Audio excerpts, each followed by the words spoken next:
Bismillahirrahmanirrahim. Assalamualaikum warahmatullahi wabarakatuh. Waalaikumsalam warahmatullahi wabarakatuh. Innal hamdalillah assalatu wassalamu ala Rasulillah sallallahu alaihi wasallam wa ala alihi wa ashabihi wa man tabi'ahum bi ihsanin ila yaumil qiyamah. Qala Allah Ta'ala ya ayyuhalladzina amanu taqullaha haqqa tuqatih wa la tamutunna illa wa antum muslimun fa inna asdaqal hadits kitabullah wa khairal huda hudan nabi sallallahu alaihi wasallam wa syarrul umuri muhdatsatuha fa inna kulla muhdatsatin bid'ah wa kulla bid'atin dhalalah wa kulla dhalalatin finnar. Ma'asyiral muslimin muslimat jamaah pengajian Ahad 1 Ahad 3 Musola Umar bin Khattab yang dimuliakan Allah Subhanahu wa taala. Alhamdulillah, dalam kesempatan yang berbahagia ini marilah kita terus berusaha untuk meningkatkan iman kepada Allah Subhanahu wa taala, meningkatkan takwa kepada Allah Subhanahu wa taala, berusaha untuk memperbanyak ibadah-ibadah kita kepada Allah Subhanahu wa taala dan memperbanyak amalan-amalan kebaikan. Mudah-mudahan yang kita lakukan selama ini bisa memperberat timbangan kita di yaumul akhir nanti. Amin ya rabbal alamin. Jamaah sekalian yang dirahmati Allah Subhanahu wa taala, dan di malam hari ini insyaallah ta'ala kita akan kaji bersama-sama tentang persiapan-persiapan kita dan hal-hal yang berkaitan dengan bulan Ramadan. Karena insyaallah ta'ala tidak lama lagi, karena ini sudah di bulan Sya'ban, tidak lama lagi nanti kita semua akan masuk di bulan Ramadan. Sebentar lagi kita akan masuk di bulan Ramadan. Oleh karena itu, sebagaimana yang dikatakan oleh Al-Imam Al-Bukhari rahimahullah ta'ala, bab al-ilmu qabla al-qawli wal amal. Jadi Al-Imam Al-Bukhari rahimahullah ta'ala menyampaikan, sebelum kita beramal, terkhususnya di bulan Ramadan nanti, maka kita berusaha untuk mencari ilmunya terlebih dahulu. Mencari ilmunya terlebih dahulu, hal-hal yang berkaitan dengan bulan Ramadan, agar jangan sampai kita seperti yang diucapkan oleh Rasulullah Shallallahu Alaihi Wasallam. Ini adalah ancaman untuk orang-orang yang melakukan puasa. Kata Nabi, rubba sha'imin laisa lahu min siyamihi ilal ju'u wal atasu. Kata Nabi Muhammad sallallahu alaihi wasallam, rubba sha'imin, betapa banyak orang yang melakukan puasa, laisa lahu min siyamihi, tetapi dia tidak mendapatkan hasil dari puasanya, ilal ju'u wal atasu, kecuali hanya rasa lapar dan haus saja. Jadi kalau kita berpuasa hanya sekedar tidak makan dan tidak minum saja, tanpa kita mengetahui hikmah-hikmah, ilmu-ilmu di dalam puasa, maka puasa kita, kata Nabi Shallallahu Alaihi Wasallam, puasa kita tidak ada gunanya. Dan setiap orang mungkin bisa melakukan kalau hanya sekedar tidak makan dan tidak minum saja.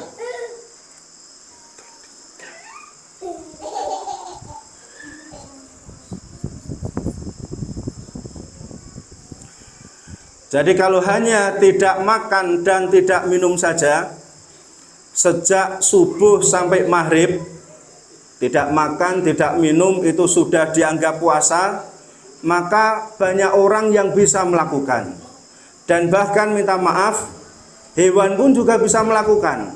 Jadi kalau kita punya ayam, punya pitik, Ya, kemudian ayam itu tidak dikasih makan, masukkan ke dalam kandang, nggak dikasih makan mulai subuh sampai maghrib, berarti ayam itu sudah berpuasa. Kenapa? Hanya sekedar tidak makan, tidak minum saja. Kita punya kambing, maka kambing itu pun juga bisa dikatakan dia itu bisa puasa. Kenapa? Kambing kita masukkan di dalam kandang, tidak kita kasih makan, minum mulai subuh sampai maghrib, maka kita katakan kambing pun bisa untuk berpuasa. Maka kita sebagai seorang muslim, kita sebagai seorang mukmin, maka jangan sampai puasa kita nanti hanya mendapatkan rasa haus dan lapar saja, tidak mendapatkan pahala dari Allah Subhanahu wa taala. Kenapa? Kita tidak melaksanakan puasa sebagaimana puasa yang disunahkan, dicontohkan oleh Nabi Shallallahu alaihi wasallam. Maka kita pelajari tentang hukum-hukum yang berkaitan dengan puasa ini. Dan di sini disebutkan tentang fadhailus syam, fadilah atau keutamaan orang yang berpuasa. Dijelaskan oleh Nabi Shallallahu alaihi wasallam, as-shaumu junnatun, puasa itu adalah perisai, puasa itu adalah tameng. Ya, dikatakan Nabi Shallallahu alaihi wasallam, ma min abdin yasumu yauman fi sabilillah. Jadi tidaklah seorang hamba dia itu berpuasa yaumun, sehari saja, fi sabilillah, dengan niat lillahi ta'ala, illa ba'adallahu bidzalika wajahu anin nari, kecuali Allah akan jauhkan wajah dia dari neraka sab'ina kharifan, sejauh 70 tahun perjalanan. Sehari saja kita melakukan puasa, tapi puasa kita lillahi ta'ala, ikhlas untuk Allah Subhanahu wa ta'ala, maka kita akan dijauhkan dari neraka sejauh 70 tahun perjalanan. Kata Nabi lagi, asyamu junnatun yastajinnu bihal abdu minan nar. Puasa itu adalah perisai yang akan membentengi orang yang berpuasa tadi dari siksa api neraka. Kemudian fadilah puasa yang kedua adalah as-shaumu yudkhilul jannah. Puasa itu bisa memasukkan seseorang ke dalam surga. Sebagaimana salah seorang sahabat bertanya kepada Nabi Muhammad SAW, ya Rasulullah, dullani ala amalin adkhulu bihil jannah. Wahai Nabi, tunjukkan kepada aku satu amalan yang bisa memasukkan diri aku ke dalam surga. Qala, kata Nabi, alaika bisaumi, hendaklah engkau melakukan puasa, la mithla lahu, tidak ada pahala semisal puasa. Kemudian di antara fadilah keutamaan puasa yang lain, lisoimi farhatani, orang yang berpuasa itu akan mendapatkan dua kebahagiaan. Kata Nabi Muhammad SAW, idza aftara fariha, ketika dia berbuka puasa dia akan bahagia. Setiap kita ketika mengalami buka puasa mesti kita akan bahagia, senang. Walaupun yang kita makan hanya rendang sapi misalnya, hanya ayam bakar, ya itu kita sudah bahagia, senang. Setiap kita pasti akan bahagia, senang ketika berbuka puasa. Wa idza laqiya rabbahu fariha bisaumihi, kemudian ketika berjumpa dengan Robnya, maka dia bahagia dengan puasa yang dia lakukan. Kemudian berikutnya, asyamu yashfa'u li sahibiha. Jadi puasa itu bisa memberikan syafaat bagi orang yang melakukan berpuasa. Kemudian ada lagi ar-royanu li shaimin, surga royan bagi orang-orang yang berpuasa. Karena di dalam surga itu ada 8 pintu. Dan di antara satu pintunya bernama Babu Royan, pintu Ar-Royan. Dan pintu Ar-Royan ini diperuntukkan untuk orang-orang yang gemar melakukan puasa. Ini khusus yang bisa masuk adalah orang-orang yang gemar berpuasa. Kemudian terkhusus untuk bulan Ramadan ini, maka ada beberapa keutamaan yang harus kita ketahui. Di antaranya adalah Syahrul Quran. Bulan Ramadan itu adalah bulan Al-Quran. Maka nanti terkhusus ketika kita sudah masuk bulan Ramadan, kita perbanyak membaca Al-Quran. Kalau jamaah di sini bisa sehari 6 juz, wah masya Allah, ya bisa 6 juz atau bisa berapa? 10 juz atau berapa? Ya kalau mungkin kalangan santri itu bisa 3 hari sekali itu khatam.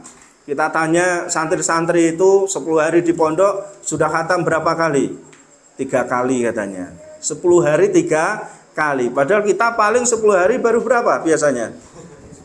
Dijawab dengan senyuman ini. Ya, paling kita masih anggap kalau sehari 1 juz paling 10 juz. Kalau sehari setengah juz berarti masih 5 juz. Kalau sehari 1 lembar berarti 5 lembar. Lumayan daripada tidak baca sama sekali. Jadi kita upayakan. Kita upayakan di bulan Ramadan kalau bisa kita khatamkan Al-Quran sebisanya. Ya semampunya. Pagi nanti berapa lembar, nanti malam berapa lembar, dan seterusnya. Kita upayakan. Kemudian fadilah di bulan Ramadan juga tasfidu sayatin, maka setan-setan itu dibelenggu. Wa ighlaqu abwabi niron, ditutup pintu-pintu neraka. Wa fathu abwabil jinan, dibuka pintu-pintu surga. Khusus di bulan Ramadan. Nah itu ternyata masih ada orang maksiat di bulan Ramadan. Katanya setannya dibelenggu, setannya dirantai, setannya ditali. Kok masih ada maksiat? Ya kita nggak tahu tentang masalah itu. Tapi yang jelas maksiat orang di bulan Ramadan itu akan lebih sedikit daripada bulan-bulan yang lainnya. Karena tempat-tempat hiburan yang di situ kadang ada agak mesum-mesumnya itu ditutup ketika di bulan Ramadan. Syawal dibuka lagi. Ya, tapi Ramadan minimal itu ditutup dulu. Kemudian tempat-tempat warung-warung yang biasa untuk makan orang ditutup dulu dan seterusnya. Jadi ada upaya-upaya orang itu akan cari kebaikan di bulan Ramadan ini. Kemudian ada usaha-usaha orang untuk mempersedikit maksiat-maksiat di bulan Ramadan. Ya biasanya orang itu biasa nipu orang di bulan-bulan biasa. Di Ramadan biasanya agak direm, tidak begitu bohongi nipu orang. Ya bapak-bapak yang terkadang galak sama anak-anaknya, itu kalau di Ramadan itu mesti akan direm. Poso-poso mosok nyeneni anaknya. Ibu-ibu sing biasa nyeneni garwane, ya biasa ngunek-ngunek ke sing lanang. Ini enggak ada kayaknya di sini ya. Enggak biasanya nyeneni sing lanang, itu akan direm. Poso-poso kok mosok saya marah-marah kepada suami saya. Itu akan direm ya di bulan Ramadan. Maka kita lihat secara umum maksiat di bulan Ramadan itu turun drastis dibandingkan dengan bulan-bulan yang lainnya. Kemudian keutamaan bulan Ramadan lagi Lailatul Qadari. Ada Lailatul Qadar. Lailatul Qadar khairum min alfi syahr. Ketika kita beramal kebaikan di malam Lailatul Qadar tadi, maka itu dihitung kebaikan lebih baik daripada 1000 bulan. 1000 bulan sekitar berapa? 83 tahun. Hanya semalam saja.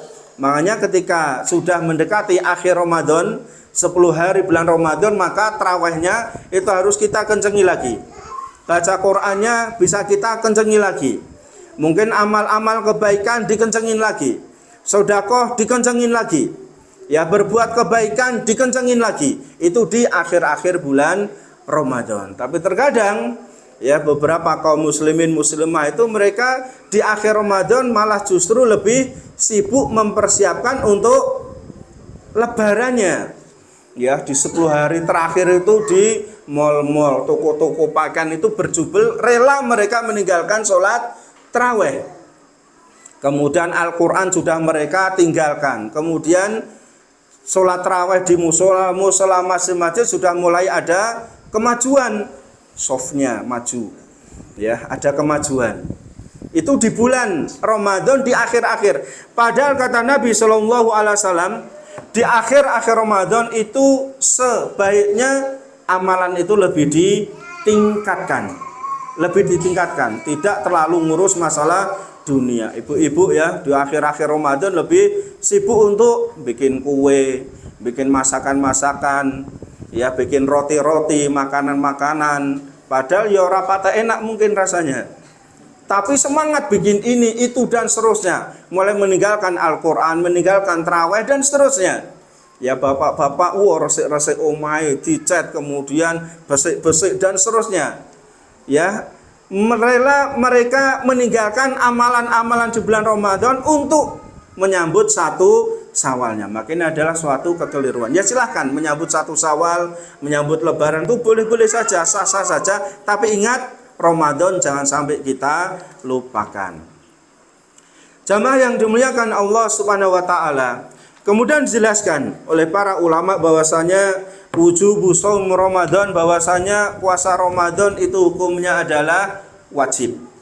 Ya, puasa Ramadan hukumnya adalah wajib. Karena di sana ada ancaman dari Nabi Shallallahu Alaihi Wasallam untuk orang-orang yang mereka itu kuat mampu melakukan puasa, tapi mereka tidak melakukan puasa. Dijelaskan oleh Abu Umamah Al-Bahili, sami'tu Rasulullah Shallallahu Alaihi Wasallam yaqul, saya pernah mendengar Rasulullah Shallallahu Alaihi Wasallam bersabda, bainama ana naimun, ketika saya tertidur, atani rajulani, maka ada dua orang yang mendekati saya. Berarti Nabi Muhammad Sallallahu Alaihi Wasallam bermimpi. Dan ru'yatul anbiya, mimpinya para nabi hakun, ini adalah benar. Beda dengan mimpinya kita. Ya, mimpinya awak dewi itu kadang-kadang elek. Ya, doyak-oyak apa? Doyak-oyak gendruwo, doyak-oyak wong edan, jatuh dari tempat yang tinggi, dan seterusnya. Kenapa? Mungkin sebelum tidur kita tidak berdoa. Ya, kemudian kalau kita mimpi jelek, kata Nabi jangan sampai diceritakan orang. Mimpi jelek itu enggak boleh diceritakan orang, cukup kita ya berta'awud, berlindung kepada Allah Subhanahu wa taala, a'udzubillahi minasyaitonirrajim, kemudian meludah ke kiri 3 kali. Bukan ludah yang gede ya, cukup ditiupkan saja sedikit. Ya pas bojone nang sebelah kiwa itu ping 3. Ya, nesu itu nanti. Ya cukup sedikit aja. Ya, yang penting disemburkan sedikit ludah kita sambil berta'awud, berlindung kepada Allah Subhanahu wa taala agar tidak menjadi kenyataan. Jadi kalau mimpi kita itu hampa, tapi kalau mimpinya Nabi hak, benar. Nah, di sini Nabi menceritakan ketika saya tertidur, saya bermimpi. Saya didatangi 2 orang. Fa akhadha bidhab ayya. Kemudian keduanya itu memegang lenganku. Fa'ataya bi jabalan wa'ron, kemudian membawaku ke sebuah gunung yang terjal. Faqala is'ad, kemudian 2 orang tadi mengatakan naiklah gunung tadi. Fakultu, aku katakan, kata Nabi, inilah utikuhu, saya tidak bisa untuk menaikinya. Faqala sanusahiluhu laka, kami berdua akan memberikan kemudahan bagi kamu untuk menaiki gunung tadi. Fasaitu, akhirnya kami atau saya, kata Nabi, bisa menaiki gunung tadi. Hatta idza kuntu fis sawadil jabali, kemudian ketika aku sudah berada di kegelapan gunung tadi, di atas gunung tadi, idza bi aswatin syadidatin, maka aku mendengar suara-suara yang sangat keras, berteriak-teriak sangat keras. Qultu ma hadil aswat, kata Nabi, ini suara apa? Qalu hada wa'u ahli nar, kata 2 orang tadi mengatakan ini adalah jeritan suara ahlunar, yaitu para penghuni neraka. Tsumma untuliku bi, kemudian kami meninggalkan tadi, untuliku bi.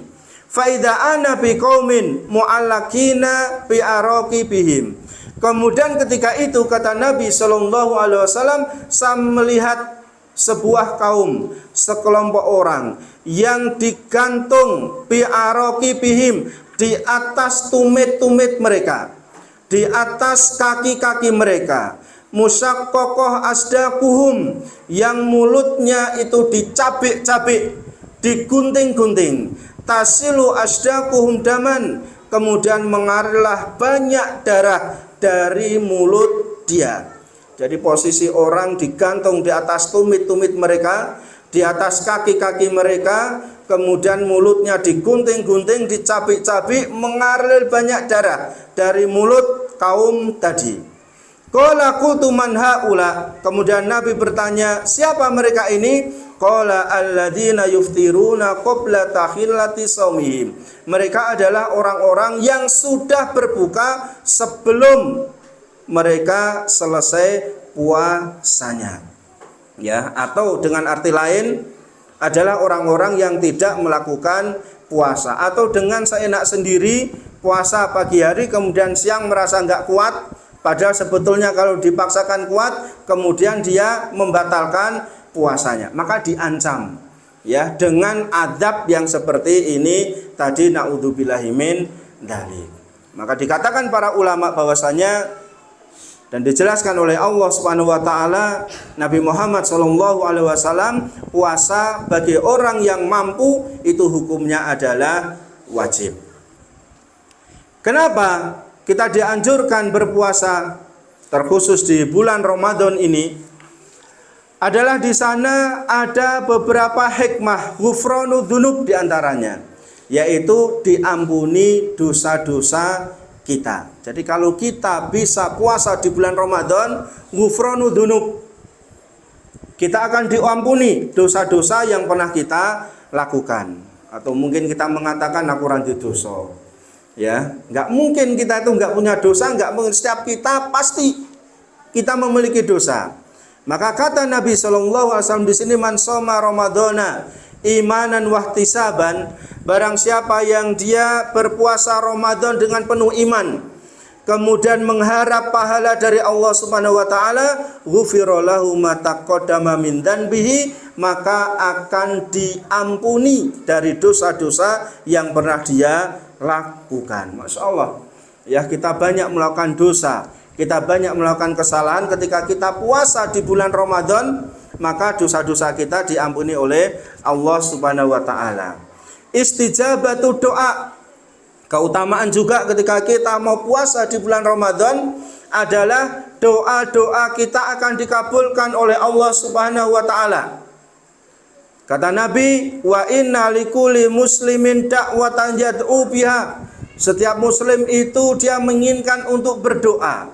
Fayustajabu lahu, dan doanya ketika di bulan Ramadan akan dikabulkan oleh Allah Subhanahu wa taala. Maka kita berbanyak doa kita di bulan Ramadan nanti, dan harapan kita doa-doa yang kita panjatkan kepada Allah Subhanahu wa taala itu akan dikabulkan oleh Allah. Dan seandainya kok Allah belum mengabulkan, maka kita harus tetap husnudzon kepada Allah Subhanahu wa taala, karena ad-du'a wal ibadah. Doa itu adalah ibadah. Semakin banyak kita berdoa, semakin kita banyak melakukan ibadah, dan ibadah itu akan mendapatkan pahala dari Allah Subhanahu wa taala.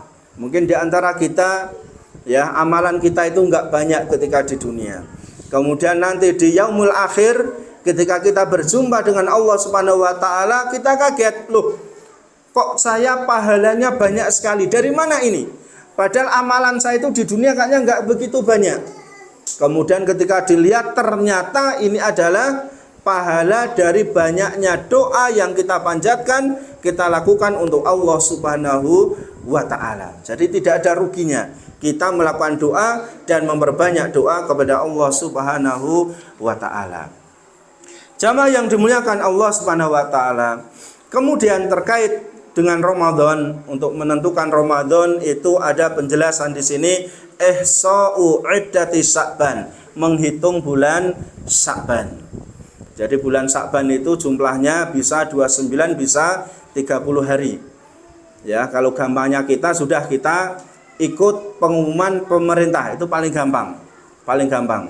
Kemudian biasanya kan kadang penentuan awal Ramadan itu kadang memang, atau awal puasa itu ada perbedaan dari ormas-ormas yang ada di negeri kita ini. Tapi untuk Ramadan besok ini, ya awal puasa semua ormas itu sepakat. Ya, awal puasa semua ormas sepakat. Mereka sepakat di tanggal 1 Ramadan. Ya, 1 Ramadan sepakat. Tapi nek tanggal Indonesianya ya nggak tahu nanti. Mungkin ada selisih, ada perbedaan. Tapi nek 1 Ramadannya mereka sepakat. Ya, tidak ada yang berselisih di sini. Kemudian, jadi intinya nanti nunggu pengumuman pemerintah 1 Ramadannya kapan, kita tinggal mengikuti. Kemudian berikutnya adalah wujubu tabyitin niyah, wajib niat. Ya, wajib niat di malam harinya. Wajib niat di malam harinya. Untuk puasa fardu seperti puasa Ramadan itu niat itu adalah wajib. Tetapi kalau untuk puasa sunnah maka niat itu tidak harus di malam hari, tapi mungkin pagi hari, kemudian siang hari, sore hari nggak ada masalah. Itu kalau puasa sunnah, sebagaimana Nabi di siang hari datang kepada Aisyah, wahai Aisyah, hal indakum goda, apakah ada makan siang untuk saya di hari ini? Kata Aisyah, enggak ada wahai Rasulullah. Kalau enggak ada, fa ini soimun. Kalau enggak ada, saya akan berpuasa. Dengan syarat kita sejak subuh itu tidak makan. Tapi nek pagi wis mangan bubur, wis mangan jenang, wis sarapan, kemudian datang di siang hari, adakah makan siang hari ini? Enggak ada, berarti saya puasa. Pagi wis wareg. Ya, paginya sudah warak. Maksudnya kalau sejak subuh belum makan sampai siang itu enggak ada makanan, niatkan puasa di siang hari itu boleh untuk puasa-puasa sunnah. Tapi kalau untuk puasa yang fardu seperti puasa Ramadan ini di malam harinya. Kata Nabi, malam yubayyit asyama minal laili falasyama lahu. Barang siapa yang dia tidak meniatkan puasa di malam harinya, maka tidak ada pahala puasa bagi diri dia. Kemudian untuk waktu saum, untuk waktu puasanya, min tulu'il fajri ila ghurubi syamsi, sejak fajar atau terbit fajar, yaitu sejak subuh sampai tenggelam matahari atau waktu maghrib. Ya, ini sudah biasa kita lakukan. Kemudian satu hal, seandainya kita sedang makan sahur misalnya karena bangunnya agak terlambat makan sahurnya. Kemudian ketika makan terdengar azan subuh, biasanya lanjut apa ditinggal? Lanjut ya? Lanjut. Ya, sebagaimana dikatakan Nabi Muhammad SAW, idza sami'a ahadukum an-nida, apabila salah seorang kalian itu sudah mendengar adzan subuh, wal ina'u fi yadihi, kemudian piring itu masih ada di tangannya, fala yadhuhu, jangan diletakkan piring tadi, hatta yaqdiya hajatau minhu, sampai dia selesaikan hajatnya, sampai habis makanan yang ada di piring tadi. Ini kata Nabi Muhammad SAW. Jadi bukan kata saya. Jadi ketika pas adzan kemudian kita sedang makan, berarti harus dihabiskan dulu. Tidak ada mas habiskan, tapi jangan sampai nambah. Wah, tadi ngedoe sego kesitian, nambah meneh misalnya. Ya enggak, yang ada di piring saja. Yang ada di piring saja itu dihabiskan, kemudian minum, kemudian sudah selesai, kemudian kita berpuasa. Jangan sampai ditaruh, diletakkan. Karena Allah Subhanahu wa taala tidak suka terhadap perbuatan yang tabdir mubadir. Maka bagaimana dengan imsak? Ya, dengan imsak, karena imsak itu biasanya kurang lebih 10 menit sebelum adzan subuh. Nah, ini ada kelonggaran sebetulnya dari Nabi Muhammad SAW bahwasanya imsak itu sebetulnya enggak ada. Ya, imsak itu adalah anjuran orang-orang yang agar berhati-hati, oh ini sudah mendekati adzan dan cepat mangano, kan seperti itu. Tapi ini bukan larangan sebetulnya. Makan ketika imsak itu boleh, setelah imsak juga boleh. Ya, batasnya adzan, kecuali tadi bangunnya terlambat, adzan itu masih makan, ya sudah selesaikan. Makan yang ada pada diri dia, jangan dibuang begitu saja makanannya, nasinya, lauknya dan seterusnya. Ya, jadi imsak itu masih boleh kita untuk makan. Jadi sekali lagi imsak masih boleh kita makan. Berikutnya terkait dengan Ramadan ini adalah tentang as-sahur, tentang sahur. Dan makan sahur itu sepertinya remeh bagi kita. Ya sebagian kita, ya mas-mas yang kuat-kuat ini, remaja-remaja ini, aku rasa sahur ya kuat kok poso. Mbak-mbak yang kuat-kuat juga mungkin mengatakan aku rasa sahur ya kuat kok poso. Ya betul kuat. Ya sampai enggak makan 2 hari 3 hari itu ya kuat, enggak mati. Tapi di sini ada penjelasan dari Nabi SAW bahwasanya makan sahur itu ada beberapa fadilah keutamaan yang kita harus mengetahui sehingga jangan sampai kita meninggalkan makan sahur. Kenapa? Yang pertama as-sahuru barokah. Makan sahur itu adalah mengandung berkah. Ya, makan sahur mengandung berkah. Kemudian juga innallaha wa malaikatahu yusholluna 'alal mutasakhirin. Allah Subhanahu wa taala bersolawat kepada orang-orang yang makan sahur. Kalau Allah bersolawat itu artinya adalah Allah itu memberikan maghfirah, ampunan kepada orang-orang yang makan sahur. Kemudian Allah yusbigu alaihim rahmatahu. Allah menyempurnakan rahmatnya, kasih sayangnya kepada orang-orang yang makan sahur. Kalau malaikat bersolawat kepada orang-orang yang makan sahur artinya tastaghfirulahum. Malaikat istighfar, memintakan ampun kepada orang-orang yang makan sahur. Wa tad'ullah ayyafu anhum, terus berdoa kepada Allah agar orang yang makan sahur tadi diampuni oleh Allah Subhanahu wa ta'ala. Ini Masya Allah kalau kita bisa makan sahur. Kemudian nikmat sahuril mukmin tamru. Jadi at-tamru, sebaik-baik makan sahurnya seorang mukmin adalah makan tamar. Apa tamar? Kurma. Jadi kalau bisa kita nyimpen ya 1 kilo kurma, 2 kilo kurma untuk puasa. Karena sebaik-baik ketika kita sahur itu ada kurmanya. Dan sebaik-baik makannya adalah jumlahnya ganjil. Bisa 1, 3, 5, 99. Ya, 99 ya entuk enggak apa-apa.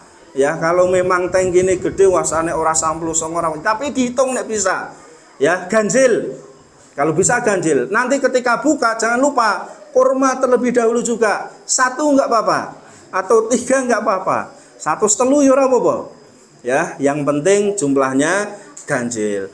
Tasaharu walau bijur atimain. Makan sahurlah kalian meskipun dengan seteguk air. Ya, jadi kita upayakan kita jangan sampai meninggalkan makan sahur. Kemudian kapan kita makan sahur? Qadra khamsina ayah, kira-kira membaca 50 ayat sebelum adzan. Dalam artian terbaiknya adalah setengah jam sebelum subuh. Atau anggap ya kira-kira kalau subuhnya 4:30, makan sahur terbaik ya sekitar jam 4 atau mungkin 4 kurang 1/4 atau mungkin 3:30, enggak ada masalah. Ya biar enggak kesusu. Jangan sampai sahur jam 1. Ya sahur jam 2.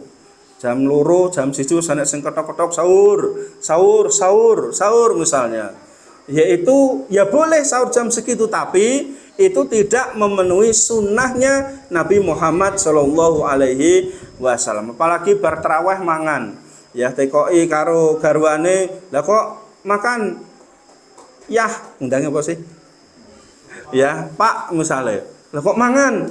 Ya daripada engko nek telat ora tangi ya sahur saiki 8:30 kok sahur. Ya model gudang ya sahur 8:30. Nah seperti itu. Jadi diupayakan agak mendekati subuh agar mengikuti sunnahnya dari Nabi Shallallahu Alaihi Wasallam. Kemudian mayajibu ala shaimi tarkuhu, apa yang wajib ditinggalkan bagi orang-orang yang sedang berpuasa. Kata Nabi yang pertama qaulu zur, omongan dusta, bohong, ngapusi. Ini harus kita hindari ketika kita berpuasa. Ya Ramadan ketika puasa jangan kita berdusta. Tahan dulu. Nanti ngapusi ini bulan Syawal saja. Ya sok Syawal wae lah ngapusi ini gitu. Ya Ramadan enggak boleh, Syawal juga enggak boleh sama. Maka kita upayakan jangan sampai kita qaulu zur. berbicara dusta ya ketika kita berpuasa. Allahu warrafasu. Kemudian yang dihindari adalah yang nomor 2 rofas. Rofas itu perbuatan maksiat. Kita upayakan. Ya kita sudah sangat paham maksiat itu contohnya apa saja, kita hindari.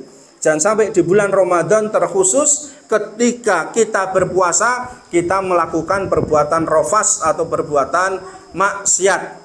Kemudian yang ketiga al-lagwu, perbuatan sia-sia. Ini yang terkadang kita sulit untuk menghindari, perbuatan sia-sia. Ya poso tapi turu terus atau akeh turune. Ya dihindari. Tidur itu boleh. Apalagi dia berdalil naumu soimi ibadatun misalnya. Tidurnya orang yang berpuasa itu adalah pahala. Yaitu ada benarnya ketika dia itu siang hari ya pagi sampai siang sekolah kesel awan turuse. Ya boleh silahkan. Atau pagi sampai siang kerja, kemudian siang capek turusik misalnya 1 jam atau yang itu enggak apa-apa. Tapi nek bar subuh turu sampai duhur, sholat duhur, bar duhur lanjut asar, ya bar asar sholat lanjut lagi dan seterusnya. Ya ini pol-polan yang seperti itu. Kemudian terlalu banyak apa ini? HP-HP-nan yang tidak manfaat. Ya setan gepeng ya HP ya. Ya, delok sing enggak bermanfaat, pagi poe HP-HP-nan nyetatus, delok status wong. Ya, kemudian chattingan terus, Facebookan terus dan seterusnya enggak ada manfaatnya, itu maneman ketika dilakukan di bulan Ramadan. Nanti lakukan di bulan Syawal saja nggih. Ya, maksudnya Ramadan jangan sampai ya terlalu ya berlebihan menggunakan HP. Atau terlalu banyak kegiatan-kegiatan kurang manfaat, pada subuh ora tadarusan jalan-jalan. Iku bak dasar ngabuburitan meneh. Ya, apa ngabuburit? Ya, jalan-jalan golek sore kon goleki. Ya, cari sore engko bendang cepat buka dan seterusnya. Ya, itu maneman. Kemudian nanti sholat isya, tarawih, bar tarawih pingpongan meneh sampai jam 12, jam 1 misalnya. Itu maneman sayang di bulan Ramadan kalau kita melakukan hal-hal yang lahun, hal-hal yang tidak bermanfaat. Kalau sesekali jalan-jalan pagi ya boleh. Ya, jalan-jalan sore sesekali ya boleh. Sesekali itu maksudnya sebulan sekali. Ya, ya maksudnya sekali mungkin seminggu 2 kali. Itu masih wajar. Nek tiap sore kok mesti jalan-jalan, maneman. Ya iman, ini bulan Ramadan kita harus banyak melakukan hal-hal yang baik, hal-hal yang positif. Kemudian yang harus kita ketahui lagi mayubahu lisaimi fi'luhu. Setelah kita tahu hal-hal yang dilarang, jadi maksiat-maksiat dihindari, omongan dusta dihindari, perbuatan lahun, perbuatan sia-sia tadi dihindari. Maka berikutnya adalah apa yang diperbolehkan bagi orang yang berpuasa. Yang pertama adalah as-shaimu yusbihu junuban. Seorang yang berpuasa di pagi hari dia bangun dalam keadaan junub. Ya, keadaan junub. Jadi misalnya mas-mas itu ya agak apa namanya kerinan bangunnya, agak kesiangan. Ya, waktu habis adzan itu bangun kemudian kok mimpi basah. Ya, mimpi basah. Waduh, saya kok mimpi basah. Berarti saya enggak boleh puasa, enggak, tetap segera mandi, kemudian lanjut sholat, kemudian berpuasa. Meskipun itu bangunnya setelah subuh. Kemudian kita yang sudah keluarga, misalnya kita junub kumpul dengan istri kita misalnya, atau suami kita di malam hari. Kemudian bangunnya jadi kesiangan, jam 5 kayak tangi misalnya. Ya kita segera mandi, kemudian kita lanjut untuk berpuasa. Jadi enggak ada, waduh ini kebablasan berarti hari ini tidak puasa. Enggak, kita lanjut untuk berpuasa karena ini pernah dilakukan oleh Nabi Shallallahu Alaihi Wasallam. Yang kedua yang dibolehkan bagi orang yang berpuasa adalah as-siwaku lisaimi. Siwakan, tahu siwak? Tahu siwak ya? Pohon siwak pernah lihat? Belum pernah lihat pohon siwak? Punya HP enggak? Punya HP? Dua HP kan? Ketik pohon siwak nanti kelihatan pohon siwak itu bagaimana. Nek ndelok liyane wah bisa semangat. Ya, pohon siwak diketik nanti kelihatan, oh pohon siwak itu seperti ini. Ya, siwakan itu boleh. Ya, boleh ketika kita berpuasa. entah siwakan pakai kayu siwak atau dengan sikat gigi atau dengan odolnya, itu juga boleh, nggak ada masalah. Di pagi hari, siang hari, sore hari boleh. Banyak fatwa-fatwa ulama menjelaskan tentang bolehnya sikatan dengan pasta gigi atau dengan odol ini, dengan syarat odol jangan sampai kita ditelan, dimakan, masuk kerongkongan, tak ngicipi sidik misalnya, ya itu membatalkan puasa. Ya, kalau hanya di mulut saja itu tidak ada masalah, boleh, silahkan. Kemudian al-madmadah wal istinsak. Madmadah adalah berkumur-kumur, istinsak memasukkan air ke dalam hidung ketika berwudu. Maka boleh dilakukan ketika kita sedang berpuasa, karena sebagian orang itu menghindari wudu dengan berkumur-kumur, dan istinsak memasukkan air ke dalam hidung khawatir nanti ketelan. Ya tetap kita hati-hati, tapi itu tetap harus kita lakukan ketika kita sedang berpuasa. Kemudian yang nomor 4, al-mubasyarah wal qublah lisoimi. Al-mubasyarah bercumbu, tahu bercumbu? Ya, bercumbu, wal qublah mencium ketika sedang berpuasa. Maka ini diperbolehkan, mau nyium anaknya, nyium istrinya boleh, nggak ada masalah. Ya, nggak ada masalah. Tetapi dijelaskan di sini yukrahu dzalika lisyab duna syekh. Jadi untuk para pemuda ya yang nganten-nganten anyar terutama masih muda itu hukumnya makruh. Kenapa? Ya rem tromol ya. Ya kalau orang yang sudah sepuh tua itu kan remnya cakram depan belakang. Jadi nggak kebablasan insya Allah. Jadi kalau mau sudah dikasih minta ambung sidik mak misalnya ya. Kemudian ya itu sudah wes ngambung, ya sudah selesai itu aja. Nek wong tua seperti itu, set itu remnya itu kenceng. Tapi nek masih muda nganten anyar, pertama njaluk ambung ya, njaluk ambung, kemudian yo bisa njaluk lainnya, tromol lain remnya itu. Ya di rem itu masih glender aja itu nek tromol itu. Nah itu hati-hati nggak pakem, apalagi rem sandal, oh tambah lagi. Ya rem sandal tambah lagi. Jadi boleh, tapi tetap kita harus hati-hati jangan sampai kebablasan. Kenapa? Kalau sampai kebablasan, ya kita ada ancaman suruh apa? Saum puasa. Syahraini mutatabi'aini, 2 bulan berturut-turut. Kayak rong dino abot kok suruh rong sasi coba. Ya ini tambah berat bagi diri kita.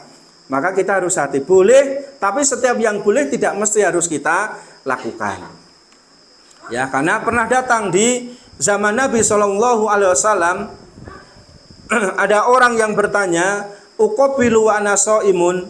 Ada seorang pemuda datang kepada Nabi, seorang pemuda datang kepada Nabi, wahai Nabi, bolehkah saya mencium istri saya ketika saya sedang puasa? Kata Nabi, la, enggak boleh.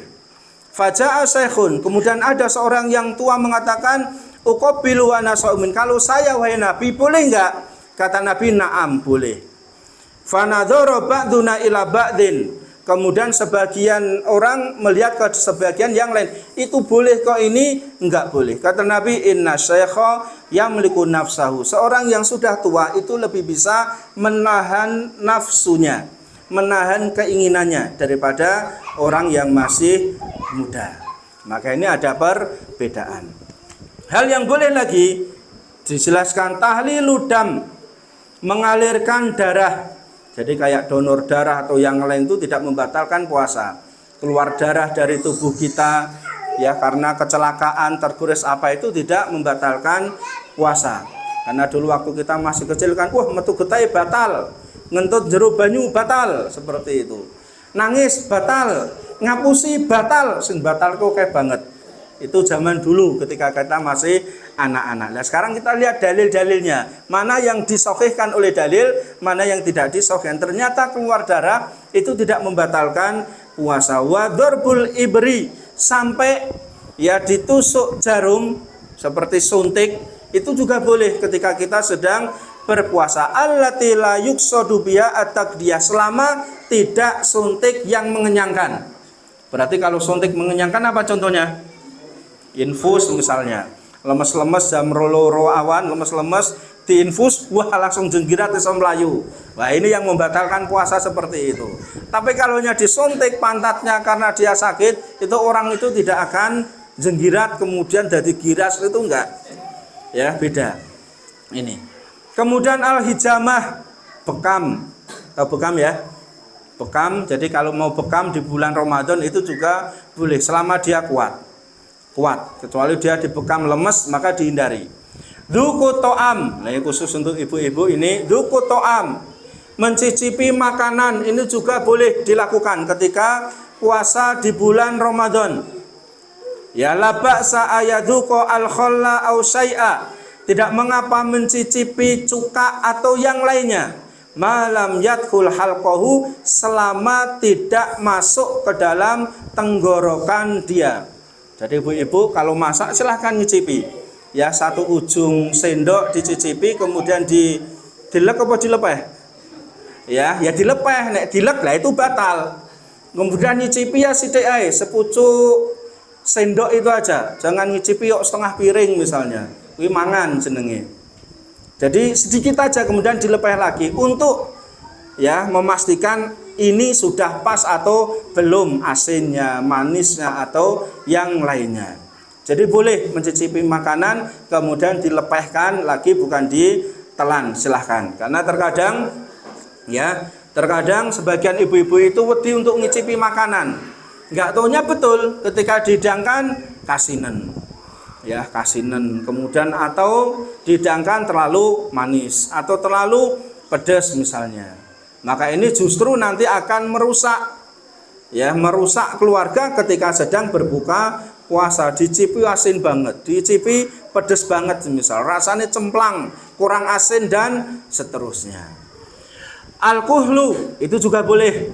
Ya celaan, ibu-ibu, mas-mas, bapak yang biasa celaan boleh silakan. Wal qatratu, kemudian netesi mata. Ya dengan obat tetes mata atau dengan sejenisnya itu boleh silakan.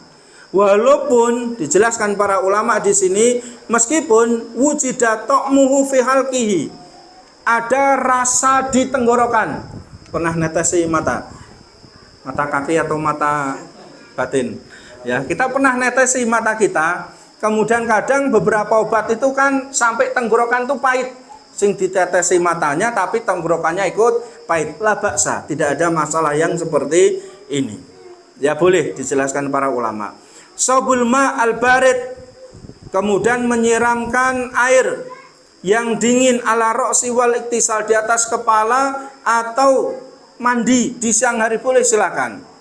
Ya silahkan. Kalau renang boleh nggak?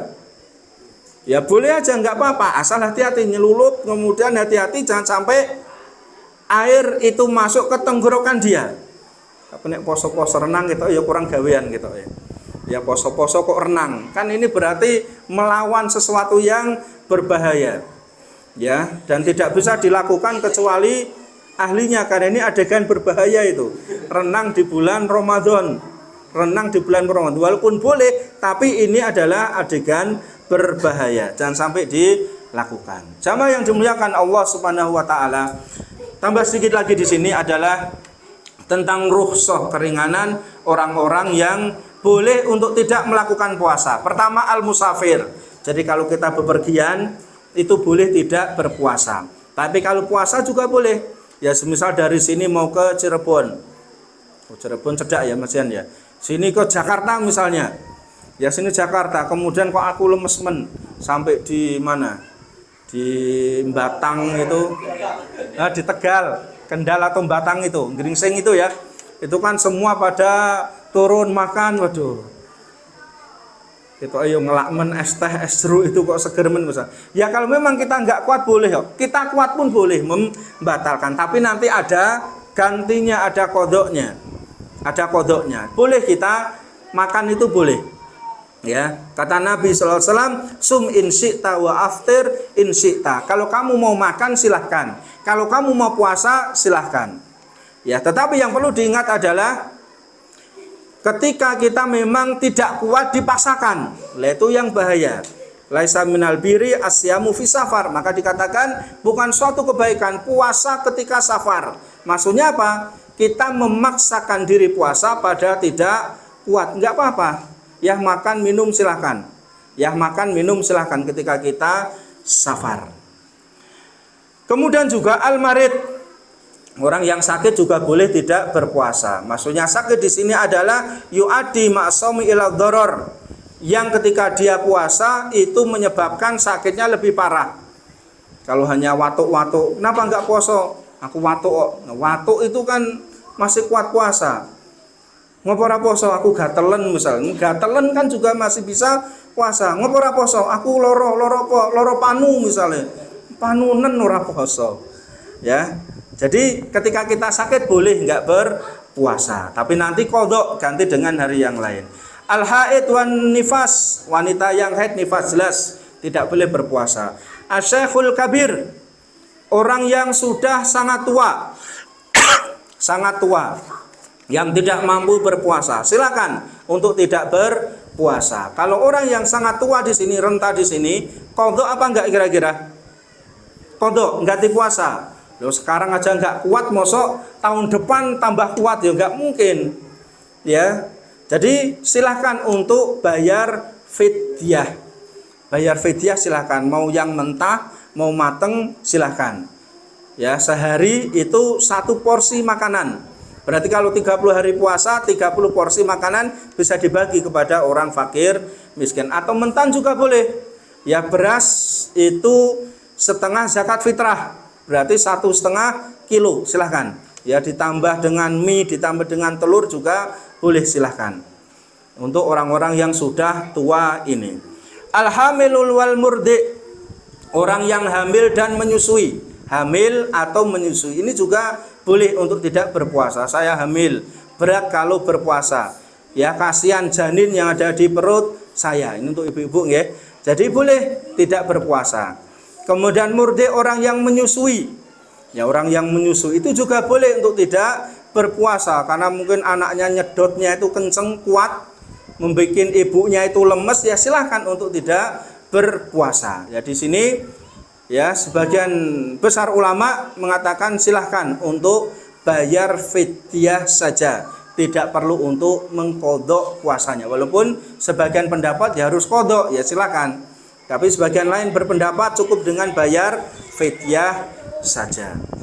Jamaah yang dimuliakan Allah Subhanahu wa taala, kemudian yang terakhir adalah tentang masalah iftar atau berbuka puasa. Jadi di antara ciri umat Nabi Shallallahu Alaihi Wasallam adalah mengakhirkan ketika sahur mendekati subuh dan mempercepat untuk iftar atau berbuka puasa ketika sudah adzan. Sudah masuk waktunya, aku masih kuat, nanti aja lah bukanya misalnya. Nanti aja saya iftarnya, bukannya saya masih kuat. Ya bukan kuat tidak kuat, tapi ini adalah sunnah dari Nabi Shallallahu Alaihi Wasallam. Kemudian iftar tadi sebaik-baik pertama kali adalah kurma, ya kurma itu yang paling baik. Kemudian setelah itu ya baru minum dan yang lainnya. Kalau tidak ada bisa minum terlebih dahulu. Jamaah yang dimuliakan Allah Subhanahu wa taala, jadi ini beberapa hal pembahasan yang berkaitan dengan puasa Ramadan dan yang lainnya. Mudah-mudahan dengan ini bisa menambah keilmuan bagi diri kita, karena yang kita sampaikan tadi adalah berdasarkan dalil entah itu dari Al-Qur'an maupun hadis Nabi Shallallahu Alaihi Wasallam. Walaupun tadi tidak semua dalil kita bacakan karena keterbatasan waktu. Jadi kalau ada kesalahan dari saya pribadi, kemudian ada benarnya dari Allah Subhanahu wa taala. Mudah-mudahan nanti kita bisa masuk di bulan Ramadan, kemudian kita bisa mendapatkan maghfirah, ampunan dari Allah Subhanahu wa taala. Kita bisa sama-sama berpuasa, mendapatkan berkah dari puasa yang kita lakukan. Amin ya rabbal alamin. Wallahu a'lam bishawab. Wa akhiru da'wana alhamdulillahirabbil alamin. Wassalamualaikum warahmatullahi wabarakatuh.